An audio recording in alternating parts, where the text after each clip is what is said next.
Question is throw the light on mission Karmayogi, यानी कि mission कर्मयोगी पर प्रकाश डालिए। 6 नंबर का ये क्वेश्चन है और शब्द सीमा है 100 शब्दों की। तो 100 वर्ड्स में इस आंसर को लिखना है। तो पहले मिशन कर्मयोगी के बारे में सरल शब्दों में जान लें कि ये क्या है। तो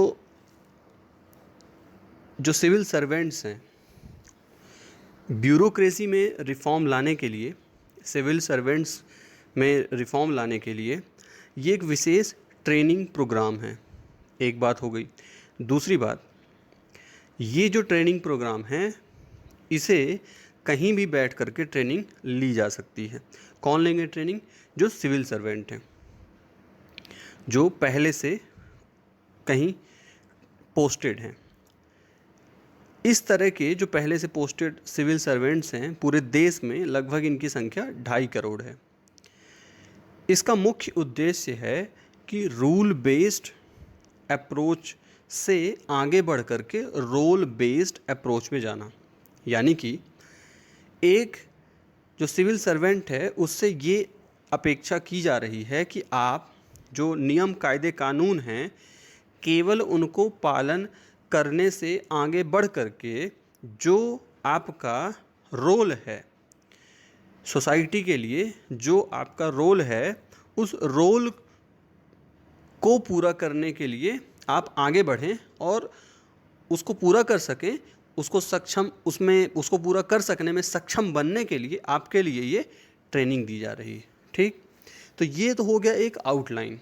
अब हम आते हैं डायरेक्ट इसके आंसर में। तो सबसे पहले हम ये बता दें कि भाई स्टार्टिंग में ही आंसर में ये बता दें कि मिशन कर्मयोगी कब अनाउंस किया गया। तो 2 सितंबर 2020। काफ़ी समय से इंडियन ब्यूरोक्रेसी में रिफॉर्म टला हुआ था और इसी रुके हुए रिफॉर्म को जिसे करना था उसका अनाउंसमेंट हुआ है और इस रिफॉर्म को नाम क्या दिया गया? मिशन कर्मयोगी। ठीक, एक बात हो गई। दूसरी बात, इस पूरे प्रोग्राम का तकनीकी रूप से नाम क्या है, ऑफिशियल नेम क्या है? National program for civil services capacity building, यानी कि राष्ट्रीय सिविल सेवा क्षमता विकास कार्यक्रम। तो इसका लक्ष्य क्या है? इसका लक्ष्य है कि ब्यूरोक्रेसी में इंस्टीट्यूशनल और प्रोसेस रिफॉर्म लाना, यानी कि संस्थागत और जो कार्यात्मक रिफॉर्म है वो लाना है। अब इसमें जो सरकार का उद्देश्य है वो ये है कि भविष्य के लिए इस प्रकार के सिविल सर्वेंट तैयार करना जिनके अंदर ये क्षमताएं हों। कौन सी क्षमताएं? कि वो ज़्यादा क्रिएटिव हों, ज़्यादा कंस्ट्रक्टिव हों, ज़्यादा इमेजिनेटिव हों, इनोवेटिव हों, प्रोएक्टिव हों, प्रोफेशनल हों, प्रोग्रेसिव हों, एनर्जेटिक हों, ट्रांसपेरेंट एंड टेक्नोलॉजी इनेबल्ड हों, यानी कि ज़्यादा रचनात्मक, सृजनात्मक, विचारशील, नवाचारी, अधिक क्रियाशील, प्रगतिशील, ऊर्जावान, सक्षम और पारदर्शी, प्रौद्योगिकी समर्थ, इस प्रकार के सिविल सर्वेंट को बनाना इस मिशन का लक्ष्य है। अब इसके लिए ये लक्ष्य कैसे जाएगा? तो यहाँ जो डेवलप करना है वो ये कि अब मात्र एडमिनिस्ट्रेटिव कैपेसिटी से आगे बढ़ करके डोमेन नॉलेज पे जाना होगा, यानी कि जनरलिस्ट जो अप्रोच थी उससे आगे बढ़ करके स्पेशलिस्ट अप्रोच में जाना होगा। दूसरा, ये लक्ष्य है कि सही व्यक्ति को सही काम मिले। सही व्यक्ति को ब्यूरोक्रेसी में अलग अलग नॉलेज के फील्ड्स हो सकते हैं, तो उसमें जो व्यक्ति के पास जिस फील्ड की अच्छी नॉलेज हो उसको उसके हिसाब से उसको टास्क दिया जाए। फिर अगली बात, क्योंकि जो भारतीय अर्थव्यवस्था है जैसे जैसे उसमें वृद्धि हो रही है तो वो ज़्यादा कॉम्प्लिकेटेड होती जा रही है। इसलिए ये ज़रूरत है गवर्नेंस की क्षमताओं, सरकार जो गवर्नेंस है उसकी क्षमताओं को बढ़ाने की।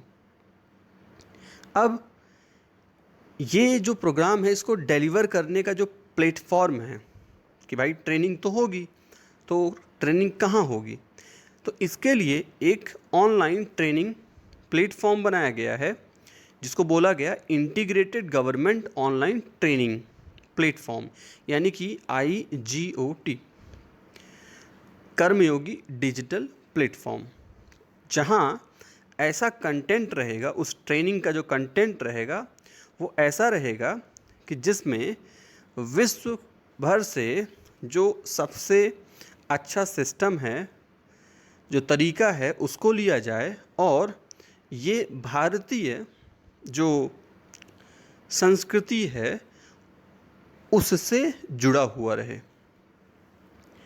अब ये तो हो गई बात लक्ष्य की। अब थोड़ा इसमें आने वाली समस्याओं को भी देख लेते हैं। तो समस्या इसमें ये है, या चुनौती इसमें ये है कि ब्यूरोक्रेसी की ये टेंडेंसी होती है कि वो किसी भी प्रकार के परिवर्तन को क्या करती है, थोड़ा प्रतिरोध करती है। वो अपने स्टेटस के लिए उसको एक चुनौती की तरह मान लेती है। ये एक समस्या है। तो इसलिए ज़रूरत इस बात की है कि ब्यूरोक्रेसी इस बात को समझ ले कि भाई अब ज़रूरत है कि हम जनरलिस्ट अप्रोच से स्पेशलिस्ट अप्रोच की तरफ जाएं, क्योंकि आज की जो गवर्नेंस है वो बहुत ज़्यादा टेक्निकल होती जा रही है। गवर्नेंस का सिस्टम टेक्निकल होता जा रहा है, तो जो पर्सन अथॉरिटी में है, जिसके पास अथॉरिटी है, उसको भी अपनी स्किल उस पर्टिकुलर एरिया में जहां उसको रोल मिला हुआ है उसे बढ़ाना होगा।